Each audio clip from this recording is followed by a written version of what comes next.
Elizabeth I of England and Mary Stuart are pretty known as the greatest rivals of the 16th century. What is so intriguing about them is the fact that they never met. And while in popular fictions, popular movies, historical fiction, scriptwriters, showrunners, filmmakers love making you believe that a meeting happened, it never did. But here, what we're interested in this video is why. Why did it never happen? More importantly, were there at times where these meetings could have been possible? In this Once Upon a Woman video, I'm delving into why Elizabeth I of England and her cousin, her rival, the other Queen of the British Isles, Mary Queen of Scots, actually never met. Elizabeth I is the daughter of Henry VIII and his second wife, Anne Boleyn. Anne Boleyn was executed for treason, for incest, and for adultery. I mean, this is a stain that Elizabeth had to carry all her life. Mary Queen of Scots is the daughter of James V of Scotland and Marie de Guise. She comes from two very powerful families, the Stuart, obviously, who are also partly Tudors, especially James V, and the Guises, one of the most powerful French noble family of the 16th century. They have a claim to the French throne. They are princes of blood. Marie de Guise is one of the most intelligent, politically astute, vibrant, determined, ruthless women of the 16th century, and I will make a video on her and her life because, as we probably know now, power and strength come from weakness and vulnerability, and how you overcome these challenges. This is especially true for Mary de Guise. Elizabeth was declared a bastard at 3 years old. Mary Stuart was sent to France to become Dauphine of France and then Queen of France. The ultimate goal for the Guises. They were going to put one of theirs on the French throne. And Mary Queen of Scots was extremely much in control of her first husband, Francis II. But fate struck. And in 1560, at the end of 1560, Francis II is going to die. And Mary Stuart, her fate is going to take a new turn. She's going to have to go back to Scotland, be Queen Regnant of Scotland, and say goodbye to her dream of being Queen of France. But there's another throne that's very much on her mind. Elizabeth I of England became Queen in 1558, and she had to fight for her legitimacy. She had to convince people that she was the legitimate heir, the legitimate queen, the rightful Queen of England. There's gonna be, as I said before in my other video on these two women, like kind of a power struggle about the use of the coat of arms, the title of Queen and King of England. But the question is, will these two queens, these two cousins, could they have met? And the answer is, let's see when it could have happened and why it never did. The first potential meeting was in 1561, when Mary Queen of Scots had to go back to Scotland. She asked a permit, a safe conduct, to go through England.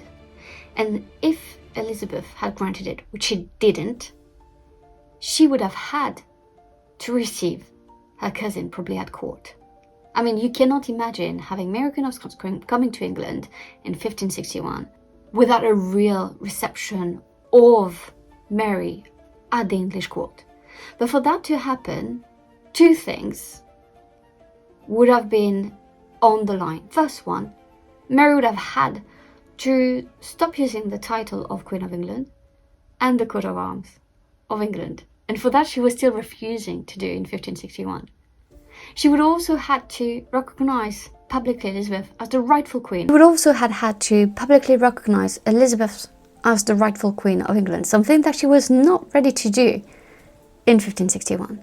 In exchange for that, she would probably have negotiated with Elizabeth to be named heir to the throne. And that is something Elizabeth in turn was not ready to do, because of Mary's religion and because of what just had happened with Mary I's reign and the fact that there was still a trauma about reinstating Catholicism in England. In 1561 there was an opportunity for the two cousins to meet in person, but it never happened, and instead Mary had to go to Scotland by sea. The other time where it was a strong possibility for the two cousins to meet in person was in late August 1562 in Nottingham. Everything was organised for that meeting, where the two cousins and two queens would have made a sort of an alliance. However, this meeting didn't happen because on the 1st March 1562 there was the massacre of Vassy in France, which was led by the Guises against the Protestants. And Elizabeth saw the Guises, including Mary Stuart, as kind of an enemy. And she also, when she decided to intervene for the Huguenots, to take part and to support the French Protestants. And if you want to know more how it had really annoyed Catherine de Medici, please check my video on the Queen's War between Elizabeth and Catherine, or even my book, Blood, Fire and Gold, where you will have all the details on how it really annoyed Catherine to have Elizabeth mingling in her business. But here we had 1561, 1562, two opportunities for the two cousins to meet that never materialized. After that, I argue it's going to be very difficult for the two queens to ever meet in person, because Mary made choices such as marrying Henry Darnley, another Stuart, making her claim to the English throne even stronger. The marriage with Darnley is an absolute disaster, and Mary Stuart is going to be accused of conspiracy or murder of her husband. Well, I personally believe that she probably had nothing to do with it, or definitely not being fully implicated in it. It really didn't look good for her. And at that time, where she's going to be in that crisis, Elizabeth cannot take the risk of supporting her publicly. However, she did send letters of support and of advice to Mary. In one of them, she said this very moving line: "I treat you as my daughter, and assure you that if I had one, I could wish for her nothing better than a desire for you." Here in these letters that Elizabeth sent to Mary, she was trying to play the role of a mother, which is a bit cheeky because it's exactly what Catherine tried to do with her. And the reason why some women try to pursue this mother-daughter relationship is because of the hierarchy it created. Obviously, by having that, by being the mother, you're the one who's wiser, but you're the one who should be more respected. And so by having that, she's not here saying you're my sister and I have your back and all of this. She's saying you're like my daughter. She's being very nice, but she's positioning herself above Mary Stuart. And I'm not sure Mary Stuart, who was so close to her mother, and even when her mother died, she continued her mother's legacy, really appreciated that type of language, that type of rhetoric, and what Elizabeth was trying to do here. Anyway, in 1568, Mary is going to flee and going to go to England, hoping that Elizabeth would help her. However, all that support, all that advice that she was writing in letters could only be private. So there's no doubt here that Elizabeth would have never taken the risk of seeing Mary, Queen of Scots, in person at that time. So, in the movie, Mary, Queen of Scots movie, and I made a video on that, please check it out. But in the movie, they'd meet in a barn, laundry barn up north. That would have never happened. I like though that there was this line saying, no one can ever know, you can never tell anyone, and if you ever tell, I will deny it. But she would have never taken the risk. The risk was way too big for Elizabeth to go all the way up north and to try to do what? To try to help Mary. There was no real interest for Elizabeth to put Mary back on the Scottish throne. And when I say it was no interest for Elizabeth to do it, there was no interest for Elizabeth government either. During these years of captivity, you had Mary, Queen of Scots, asking Elizabeth to meet in person. But it could have never happened. There was never a moment where there was a real negotiation, where there was a real discussion of a meeting. So the first two realistic options were 1561 and 1562. But again, they never materialized, because in many ways Elizabeth and Mary have been pitted against one another since a very young age.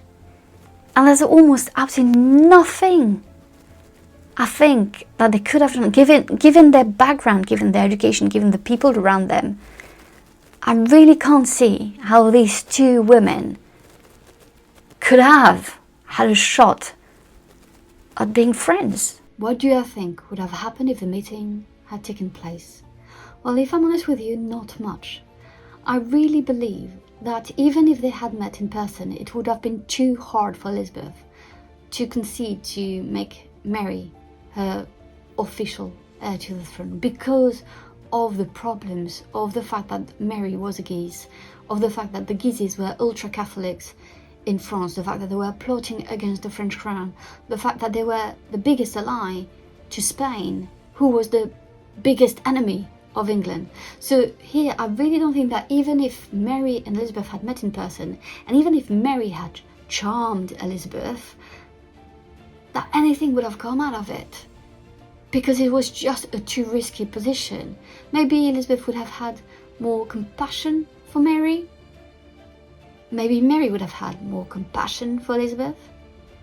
I honestly think that there's nothing that Mary could have said in person to Elizabeth to make her change her mind about being in house arrest, or by naming her heir to the English throne publicly for anyone to know. I think maybe more compassion would have happened between the two cousins, but I don't think it would have truly helped Mary's case, for example. I really hope that you enjoyed that Once Upon a Woman video, and I'll see you next time for another video. Don't forget to check my membership if you're interested in having more content.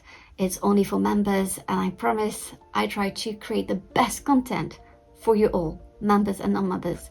But if you wanted to support that channel, the membership is the way to go. Thank you so very much for watching, and I'll see you next time. Bye!